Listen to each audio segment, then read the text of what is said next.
Bienvenidos a la antigua Grecia, donde la pasión y el deseo no tenían límites y los tabúes de hoy eran el estilo de vida de ayer, desde relaciones que ahora serían una locura, como la pederastia, hasta la pasión desenfrenada entre soldados que luchaban por su vida en el campo de batalla, pasando por los versos prohibidos de Safo sobre el deseo entre mujeres. Quédate hasta el final para conocer los secretos más picantes y prohibidos de una cultura que vivía la sexualidad con total libertad.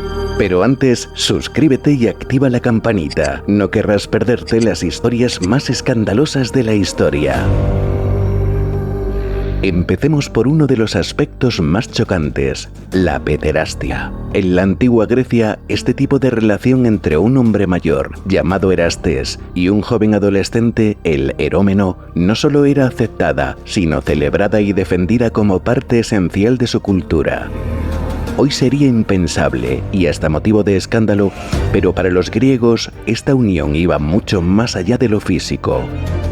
Era una conexión íntima y profunda, vista como un ritual de iniciación hacia la vida adulta, donde el Erastés se convertía en mentor y figura esencial que guiaba al joven en filosofía, retórica y sí, también en la preparación para la guerra. A ojos de la sociedad griega, esta relación no era algo inmoral, sino un vínculo sagrado que forjaba a verdaderos hombres de honor y valentía y que preparaba a las futuras generaciones para defender la ciudad, comprender su identidad y ser verdaderos ciudadanos. Además, en el ámbito artístico, la belleza del cuerpo joven era motivo de inspiración en escultura, poesía y arte en general, algo que reforzaba esta práctica.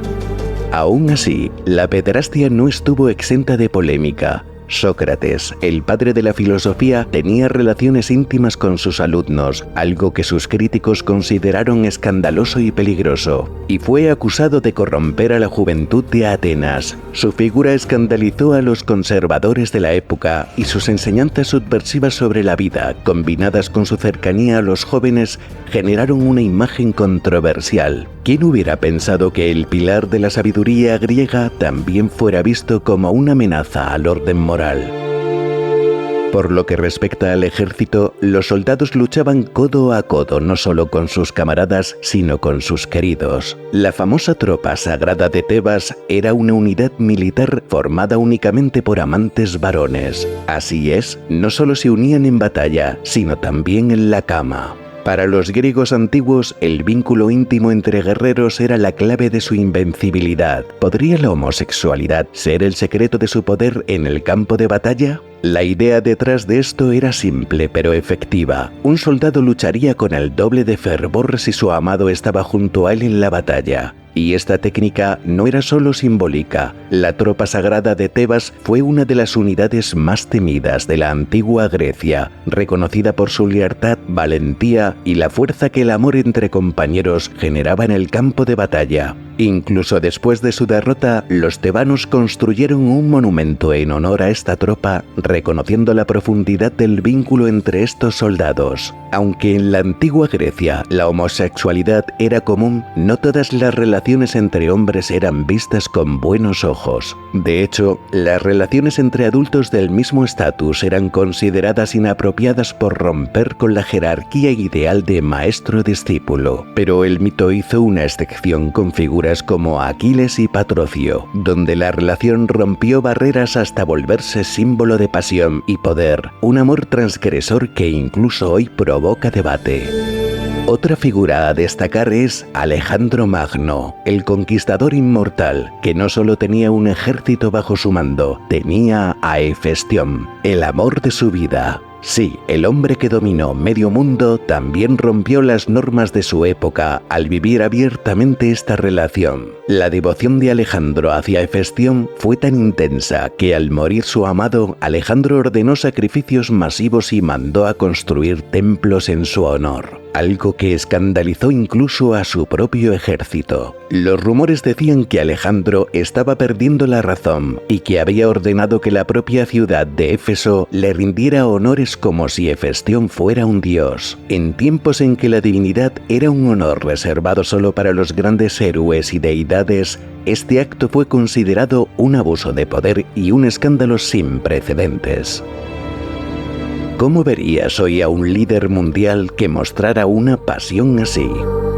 La homosexualidad femenina en la antigua Grecia es una de esas historias fascinantes que rara vez se cuentan. En el centro de este mundo prohibido y cautivador está Safo de Lesbos, la gran poeta que, aunque muchas veces descrita solo como romántica, en realidad escribió versos que exudan un deseo entre mujeres tan intenso que habría escandalizado incluso las mentes más abiertas de hoy. Sus poemas, llenos de pasión y un erotismo desbordante, son una ventana a un amor prohibido, un grito transgresor que atraviesa siglos y sigue siendo igual de audaz. Lo curioso es que en su época el término tríbada empezó a circular para describir a aquellas mujeres que mantenían relaciones con otras mujeres, como si el deseo entre ellas necesitara una etiqueta propia para ser comprendido o tal vez controlado. Safo, con su poesía sensual y sin reservas, ofrecía una representación de este amor que pocos se atrevían a expresar. Pero a pesar de lo revolucionario de sus versos, o quizás precisamente por eso, algunos registros indican que fue desterrada de su propia isla, Lesbos. La misma sociedad que la adoraba como poeta comenzó a verla como una amenaza, temiendo que sus apasionados poemas pudieran corromper a las mujeres jóvenes de la isla. Hoy, en una era que presume de ser inclusiva, ¿hemos cambiado tanto? Las mujeres lesbianas aún luchan por tener visibilidad. Safo, con su vida y obra, fue mucho más que una poeta. Fue una rebelde, una pionera del amor entre mujeres, cuyo legado todavía nos recuerda lo que aún queda por conquistar. Lo curioso es que incluso siglos después, las figuras de la antigua Grecia siguen generando escándalos en la sociedad moderna. En 2002, un grupo de conservadores griegos asaltó una conferencia sobre Alejandro Magno, rechazando su representación como figura homosexual. La película también enfrentó intentos de censura cuando abogados griegos exigieron que se eliminara cualquier referencia a su homosexualidad, e incluso la poesía de Safo fue censurada en épocas posteriores por su naturaleza considerada indecente. Parece que aunque la Grecia antigua vivía sin tapujos, nuestra visión contemporánea sigue teniendo dificultades para aceptar plenamente el legado de una sociedad que rompió con tantas normas. ¿Nos hemos vuelto más reprimidos? En resumen, la homosexualidad en la antigua Grecia no era simplemente una orientación, sino una pieza esencial de una sociedad que parecía vivir sin miedo a ser juzgada por su deseo. Un pilar en su educación, en sus ejércitos y en su arte. Nos demuestra que la sexualidad, más allá de ser un asunto privado, fue un mecanismo de conexión y desarrollo en una de las civilizaciones más influyentes de la historia. Pero ¿cómo de libres somos hoy para aceptar las diferentes expresiones de amor? Déjanos tu opinión en los comentarios. Y si te ha resultado interesante este viaje al pasado, no olvides dar me gusta y suscribirte al canal para no perderte más relatos fascinantes. Comparte este vídeo con tus amigos amantes de la historia. Hasta la próxima, historioteos.